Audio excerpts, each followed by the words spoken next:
Bonjour à tous en ce 23 août 2023. Le but de cette intervention de ma part, de cette vidéo que je vais vous présenter, est pour commenter les récentes découvertes par plusieurs personnes de ce qui semble être le signe astronomique du chapitre 12 de l'Apocalypse.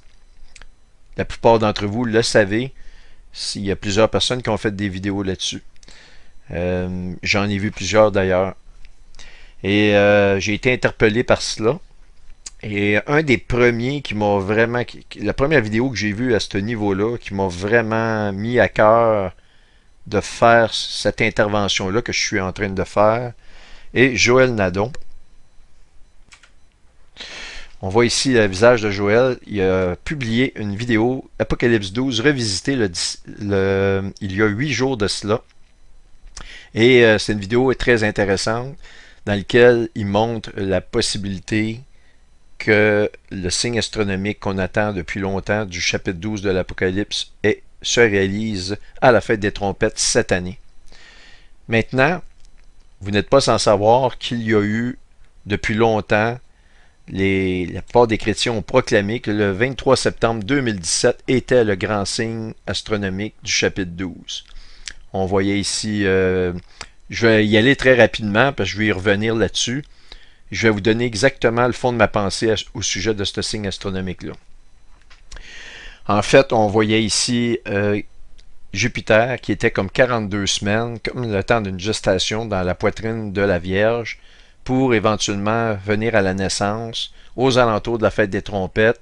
On avait exactement le 23 septembre 2017 qui était la fête des trompettes, 3 planètes qui se joignaient aux 9 étoiles principales qui sont reliées à la mythologie grecque. Je dis bien cela parce qu'il y a plusieurs. Il n'y a pas juste 9 étoiles dans la constellation du Lion. Il y en a beaucoup plus. Mais pour la mythologie grecque, il y en a 9 qui est constituée. Puis ça, c'est important parce que la Bible nous parle de façon accrue, de façon répétée. Elle nous fait référence à la mythologie grecque. On n'a rien qu'à penser que le nom de l'Antéchrist nous est donné sous le nom d'Apollo. Apollo qui est connu dans la mythologie grecque comme étant un personnage très mystérieux. Alors, ceci étant dit, 9 étoiles plus 3 planètes qui, vues de la Terre, apparaissent comme des étoiles. On avait nos 9 étoiles au-dessus de la tête, le soleil qui enveloppait la femme, la gestation de Jupiter. Je vais vous dire, quand ça commençait à sortir, cette information-là, c'était plus d'une année avant que le signe se réalise. On était en 2016. Même je pense que des chrétiens, les premiers qui ont sorti ça en 2015, mais au moins un an d'avance. Moi, ma position a toujours été que je n'y croyais pas que c'était le signe du chapitre 12 de l'Apocalypse. Pendant un an, je n'y ai pas cru. Et à un moment donné, en voyant de l'information qui suivait, plus précise, tout ça, j'ai été quand même extrêmement fasciné et j'ai fait une conférence jointe avec Pierre Gilbert. J'ai été co-conférencier avec lui l'été 2018 et j'ai parlé de ce signe astronomique-là comme étant le signe astronomique du chapitre 12 de l'Apocalypse. Mais il devait y avoir une condition. Il faut que Jupiter éventuellement se fasse dévorer par le grand dragon rouge ou que le grand dragon rouge s'approche pour le dévorer. Et ce n'est jamais arrivé. Ça, je vais vous montrer. C'est une des preuves indéniables que ça ne peut pas être le signe astronomique du chapitre 12 de l'Apocalypse. Cependant, il s'agit là d'un signe d'une conception, je vais vous le montrer, c'est incroyable ce signe-là. Je ne vais pas le jeter et dire, bon, finalement c'était rien. Non, non, non, c'était absolument quelque chose d'incroyable qui, à mon avis, représentait une conception d'un enfant. Vous comprendrez que lorsque l'ovule est fécondé par le spermatozoïde, que l'enfant ne se met pas tout de suite à crier pour sortir du ventre de la femme. Là, je sûrement des femmes qui vont entendre ça, qui vont sourire un peu à m'entendre dire ça. Vous êtes plus experte que moi, celles qui ont eu des enfants, sur les douleurs que ça donne et tout. Mais quand vous êtes tombé enceinte, on va dire ça comme ça, quand votre ovule s'est fait féconder, vous n'avez pas vu la tête de l'enfant sortir et dire « Hey, salut maman, je suis là ». C'est pas comme ça que ça arrive. Une conception, ça demeure une conception. Il faut que l'enfant se développe. Et la parole de Dieu nous fait référence aux douleurs de l'enfantement. Vraiment, quand la femme est pour mettre l'enfant au monde. Et c'est ce que consiste le chapitre 12 de l'Apocalypse. Alors, si voici l'image exacte du 2017, le 23 septembre, la fête des trompettes, on voit ici Jupiter qui est effectivement déjà sorti. Il est déjà né. Alors que le premier signe astronomique du chapitre 12 va comme suit. Un grand signe parut dans le ciel, une femme enveloppée du soleil, la lune sous ses pieds et une couronne de 12 étoiles sur sa tête. Okay? Elle était enceinte et elle criait et était en travail dans les douleurs de l'enfantement. Il n'y a aucun endroit ici qu'on nous mentionne la naissance de l'enfant. Ça, c'est la première chose. Si on retourne à Stellarium, on voit clairement qu'au 23 septembre, Jupiter est déjà né. Et si on retourne en arrière, on voit que ceci se produit plusieurs jours avant la fête des trompettes. Déjà là, il y a un problème pour moi. Et là, il va falloir, on va continuer ici, Apocalypse, ok? Un autre signe parut encore dans le ciel. Ça, c'est un second signe. Et voici, c'était un grand dragon rouge ayant 7 têtes et 10 cornes. Et sur ses têtes, 7 diadèmes. Sa queue traînait le tiers des étoiles du ciel et les jetait sur la terre. Le dragon se tint devant la femme. Ici, le mot devant, il faut le prendre en présence de la femme, ok, qui allait enfanter afin de dévorer son enfant lorsqu'elle l'aurait enfanté. Alors, on attend un deuxième signe, puis il y a des conditions pour ce deuxième signe-là, puis elles n'ont pas été respectées. Donc, on disqualifie le signe de l'Apocalypse 12 pour 2017, absolument. Il faut que ça soit disqualifié, il faut que l'enfant se fasse dévorer. Je vais vous montrer de quelle manière il n'a pas été dévoré. C'est-à-dire que le dragon veut le dévorer, il ne pourra pas le faire, mais il faut quand même que le dragon soit présent. Il est trop tard pour ça, puis ça ne pourra plus jamais arriver. Les conditions sont obsolètes pour que ça arrive. Alors, on va retourner le mois de septembre 23, on voit toujours Jupiter. Là, je vais rouler dans le temps, une journée à la fois. Vous voyez, Jupiter s'éloigne, il est encore temps qu'il se fasse dévorer. Mais il n'y a pas de grand dragon rouge, on l'aurait su, ça fait longtemps. Commence à s'éloigner pas mal, Jupiter. Là, on arrive en 2018. Mouvement rétrograde. Avec Jupiter se rapproche, il est encore le temps que ça pourrait... il pourrait avoir la présence d'un dragon rouge pour le dévorer, mais on n'en a pas eu. On est rendu au mois de mai 2018. Jupiter se rapproche. Mois de juin, là. Ici, on était l'été. Ça, c'est la conférence que j'ai donnée.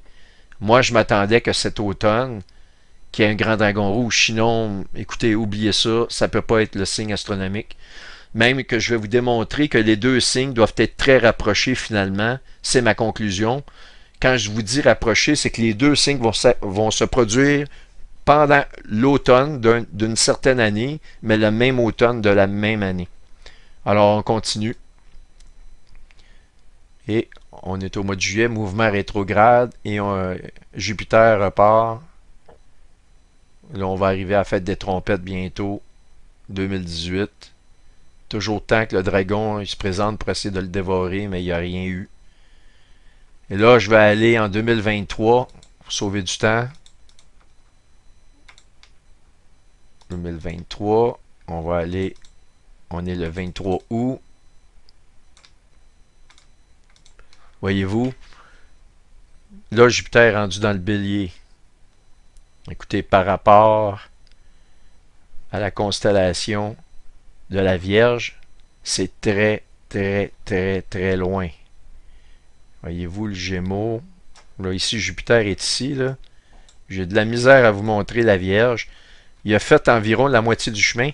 Jupiter, ça lui prend environ 11 à 12 ans de mémoire pour faire le tour du système solaire, du zodiaque. Là, depuis 2017, ça fait déjà 6 ans, donc il y a la moitié et plus du chemin de fait. Donc, c'est pareil comme si on vous annonce, vous êtes une femme, vous êtes en train d'accoucher, vous accouchez de votre enfant, on vous dit, ah, il y a un voleur qui va venir prendre votre enfant aussitôt que vous allez le mettre au monde. Vous êtes dans une chambre d'accouchement, vous êtes à l'hôpital, dans une chambre d'accouchement, vous accouchez de l'enfant, puis là, ben, je veux dire, il y a quelqu'un qui doit rentrer dans la salle, prendre votre enfant. Finalement, cette personne-là se présente pas, puis là, ben, l'infirmière, qui elle est de source sûre, elle est fiable, prend votre enfant, puis l'envoie pour le protéger en quelque part dans un lieu secret où votre enfant va être gardé. Et elle est rendue à 3 km de l'hôpital avec votre enfant. On s'entend-tu que les gens qui vous ont dit que votre enfant serait enlevé aussitôt que la naissance aurait lieu dans la pièce, ben vous êtes loin de la pièce, là. On est rendu à 3 km avec votre enfant. Votre enfant va être caché dans des lieux secrets. Il n'y a pas d'enlèvement qui a lieu. Ben là, c'est un peu une parodie, ce que je vous dis là, mais c'est exactement le scénario qu'on a. Il n'y aura pas de dragon. C'est impossible. C'est terminé dans le temps. Je vais vous donner juste un argument pourquoi que ça ne peut pas être. Ça, c'est l'argument frappant. Il ne pourra pas être dévoré. Il faut que l'enfant d'Apocalypse 12, qu'on voit ici, dans le premier signe, ce soit le même enfant, le même objet, que le deuxième signe de l'Apocalypse. Sinon, ça ne fera aucun sens. C'est un signe qui n'aurait pas de sens. Ça, c'est à mon avis, mais je suis très, très confortable à vous dire ce que je vous dis là. Alors donc, comme je vous ai dit, j'étais 1 an et plus à me dire que c'était pas le signe. J'ai même des courriels que j'ai envoyés à plusieurs personnes qui mentionnaient que ça l'était. Je disais non, voici pourquoi. Mais bon, m'amener quand j'ai vu que tout le monde, tous les pasteurs, les chrétiens mentionnaient ce signe-là, ben j'ai fait une conférence là-dessus dans le sens que c'était réellement le signe astronomique, le premier du chapitre 12, parce que je me suis dit, ben Seigneur, je dois être dans l'erreur puisque tout le monde le confirme. Alors, je me suis dit, ben, ça doit être ça, mais j'avais toujours parlé qu'on devait attendre un grand dragon rouge, je le dis même dans ma conférence. Il va y avoir un deuxième signe. Mais là, comme je vous viens de vous le montrer, c'est impossible que ça arrive. Donc, qu'est-ce que c'est? C'est une conception d'un enfant. Et je vais vous montrer des images que j'ai secrètement gardées depuis 3 ans au moins, que je me suis dit un jour, peut-être ça servira. C'était dans mon téléphone portable. J'ai gardé ces images-là, puis il est temps de vous les montrer. Alors, on va commencer par... Attendez 2 secondes. Une photo de Jupiter vue de son pôle nord. Vous regarderez ici, c'est vraiment de toute beauté. On n'a jamais vu de son pôle nord une photo aussi claire en images et en couleurs réelles. Et le livre de Daniel nous dit que la connaissance va augmenter à la fin, puis c'est réellement vrai. C'est la sonde Juno qui a été lancée récemment par la NASA. Récemment, ça fait quand même peut-être 7-8 ans qu'elle a été lancée. Mais elle est arrivée à la hauteur de Jupiter assez récemment. Donc, on voit ici les saisissantes images de Jupiter prises par la sonde Juno. Donc, la photo que je vous montre ici, ça a été pris par la sonde Juno. Elle est passée au-dessus du pôle Nord. On n'a jamais vu une photo comme ça parce que dans l'angle qu'on est avec les télescopes, les photos qu'on voit de Jupiter sont plus de son équateur et non pas de ses pôles. Et ici, on a une image saisissante et on va la comparer à une autre image de Jupiter, celle-là plus standard, qu'on voit à partir d'un télescope. Je pense que celle-ci, c'est Hubble. Maintenant, on va la comparer aux images d'un ovule de femme. Ça, c'est en image, en couleur réelle. Regardez, voyez-vous ici la tache sur Jupiter? Vous voyez la tache ici de même couleur? C'est ce qu'on appelle le noyau de l'ovule. C'est par là que le spermatozoïde peut pénétrer et c'est de là que l'enfant va se développer. On voit ici l'apparence de ce qu'on appelle un noyau avec toutes les couleurs d'un ovule d'une femme. Mais je vais vous montrer une dernière image qui est encore plus saisissante, qui démontre hors de tout doute la fameuse corrélation entre un ovule de femme et la planète Jupiter. Et c'est réellement apparent depuis que la sonde Juno a pu prendre des photos d'angles différents de la planète Jupiter. Si vous regardez ici un ovule, ici, vous voyez toutes les petites taches eh bien, on les voit ici. On voit comme des petites taches. On voit réellement le noyau qui est ici, qui se retrouve là. Je veux dire, c'est incroyable la comparaison. Et on voit ici le spermatozoïde. Eh bien, en 2017, il y a une comète qui a pénétré à l'intérieur de l'abdomen en direction de Jupiter, comme pour faire, si vous voulez, la fécondation de l'ovule dans le ventre de la Vierge, juste avant la fête des trompettes. Alors, ce signe-là, il est énorme, c'est majeur. C'était comme, je pense, un bornier pour nous dire, préparez-vous, les temps de la fin, on est vraiment rentré dedans. Maintenant, si on calcule, il y a 6 ans entre ce signe-là de 2017 à la fête des trompettes qui vient bientôt cette année en 2023. Le chiffre 7 nous fait penser à Dieu a créé l'homme le 6e jour. Et l'homme, le chiffre 6, pardon, c'est un chiffre d'homme. Donc, c'est à cause de ça, c'est à cause que le 6e jour, Dieu a créé l'homme. Mais je vais aller plus loin que ça. Je pense que les 6 ans coïncident à ce qu'on appelle le Shemitah. Le Shemitah, malheureusement, c'est un sujet qui a été épuisé, tellement épuisé et mal compris. Plein de monde ont fait des vidéos, plein de monde ont fait des spéculations sur le Shemitah, à gauche, à droite. C'était tellement usé comme sujet que les gens n'en prennent même plus compte, n'en rendent plus compte. Ils l'ont comme oublié ou n'y croient pas vraiment. La personne la plus solide qui a fait des études sur le Shemitah, c'est Jonathan Cahn. Moi, j'ai ses bouquins, je les ai lus. C'est extrêmement documenté. Si le temps me le permet, je vais vous démontrer que nous sommes probablement en 2023 à la terminaison du Super Shemitah cette année au mois de septembre. J'ai une démonstration à vous faire, mais je ne vais pas vous la faire tout de suite. Je vais vous la faire à la fin de cette vidéo-là parce que je veux vraiment rentrer dans le vif du sujet qui est de vous parler du signe astronomique supposé du chapitre 12 de l'Apocalypse que plusieurs personnes ont fait des vidéos dont mon ami Joël que nous allons voir ici. Voilà, Joël. Que je dois remercier parce que c'est cette vidéo-là, comme je vous ai dit, qui m'a vraiment donné à cœur de faire la vidéo que je vous présente là maintenant. Maintenant, pour terminer l'introduction de cette vidéo, après ça, je vais rentrer dans le signe astronomique du chapitre 12. Je vais appeler ça le supposé signe ou le signe supposé du chapitre 12 de l'Apocalypse qui est à venir pour ce mois de septembre à la fête des trompettes. Je vais vous rentrer dans ce sujet-là, mais juste avant, je ne sais pas si vous vous rappelez que j'ai fait l'année passée ma dernière vidéo, dans le fond, elle date déjà de 10 mois, qui s'appelle « Le cadavre et les aigles ». Eh bien, j'exposais à l'intérieur de ça ce que je pensais du décès de la reine d'Angleterre après 70 ans de règne. 70 ans qui n'est pas à nous rappeler les 70e semaines de Daniel, qui correspond à la grande période de la grande tribulation qui va durer 7 ans. OK? C'est la dernière semaine avant le début du millénium.